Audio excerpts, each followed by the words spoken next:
Ben oui, j'en parle encore. Je sais, il y en a qui sont écœurés. Mais tant et aussi longtemps que ça va exister, je vais le dénoncer. La DPJ n'agit jamais seule. Elle fait partie d'un réseau tentaculaire, une pieuvre institutionnelle où chaque bras a un rôle précis. Services sociaux, hôpitaux, tribunaux, fondations, philanthropes. Des structures comme certaines fondations, par exemple la fondation Holo, se présentent comme des acteurs de soutien, mais interviennent très tôt dans la vie des nourrissons. Ils observent, évaluent, documentent, signalent. Ce sont souvent les premiers regards posés sur les bébés. Avant même que les parents comprennent ce qui se passe, le dossier existe déjà. Dans ce réseau, les hôpitaux deviennent des bras opérationnels de la DPJ. Ils ne se contentent plus d'observer ou de soigner. Ils jugent, orientent et verrouillent des trajectoires. Dans des hôpitaux de référence comme Sainte-Justine, le soupçon devient un protocole et le protocole devient un jugement. Face à un parent pauvre, à une famille précaire, à une situation jugée fragile, la machine s'active rapidement.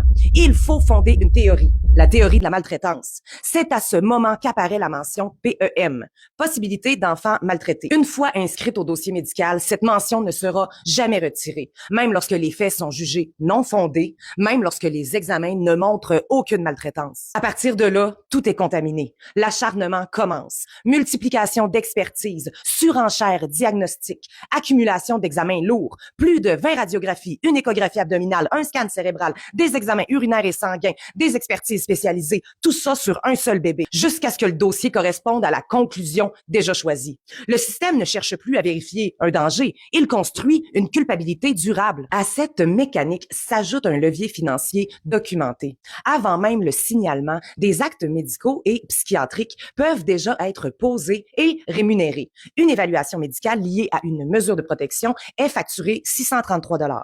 Une évaluation psychiatrique réalisée en vertu de la loi sur la protection de la jeunesse est également facturée 633 $. Le signalement à la DPJ constitue ensuite un acte médical rémunéré par la RAMQ, 422 $ pour un signalement au public, 507 $ au privé. À cela s'ajoute une rémunération de 158 $ pour la communication en vue de déterminer la dangerosité alléguée, soit la production d'un formulaire, montant qui se cumule au signalement initial. Ces montants figurent dans des barèmes officiels auxquels d'autres rémunérations peuvent encore s'ajouter selon les actes facturés. Et lorsque les dossiers sont amenés à la cour, chaque intervention et chaque témoignage est payé, jusqu'à 1 295 $ pour une demi-journée et 185 $ la demi-heure. Pour mesurer concrètement ce que représente cette mécanique, prenons un exemple simple, prudent et volontairement minimal. Alors, si 40 signalements sont faits en une semaine, cela représente près de 74 000 $.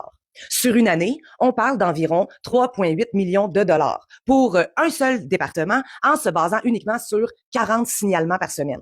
Et tout cela avant même qu'un dossier n'arrive en cours.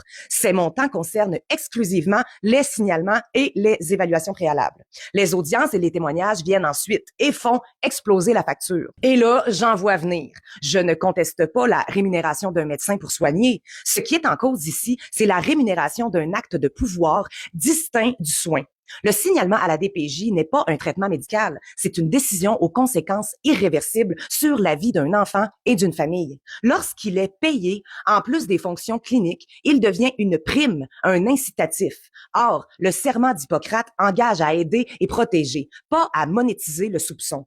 Un geste censé protéger ne devrait jamais être encouragé par de l'argent. Quand le soupçon est payé, le conflit d'intérêts cesse d'être théorique. Il est institutionnalisé. Et lorsqu'il est question de responsabilité, les faits sont tout aussi graves. Les enquêtes de la Commission des droits de la personne montrent que dans plusieurs dossiers, le CHU Sainte-Justine a enfreint la loi sur la protection de la jeunesse. Le personnel hospitalier a outrepassé son rôle en participant à l'évaluation des signalements et a fait subir à des enfants de nombreux examens dans le seul but de confirmer une hypothèse de maltraitance. Des droits ont été lésés, des erreurs reconnues, mais aucune conséquence réelle n'a suivi. Les fautes sont documentées, puis absorbées par le système, sans réparation ni imputabilité. Bref, quand on regarde l'ensemble du fonctionnement, la structure apparaît clairement. Un réseau intégré où chaque acteur joue son rôle, où chaque signalement nourrit le suivant, où chacun se protège et où, au final, personne n'est jamais responsable de rien. Québec, réveille-toi, Québec. La Terre est pas supposée tourner sans nos enfants.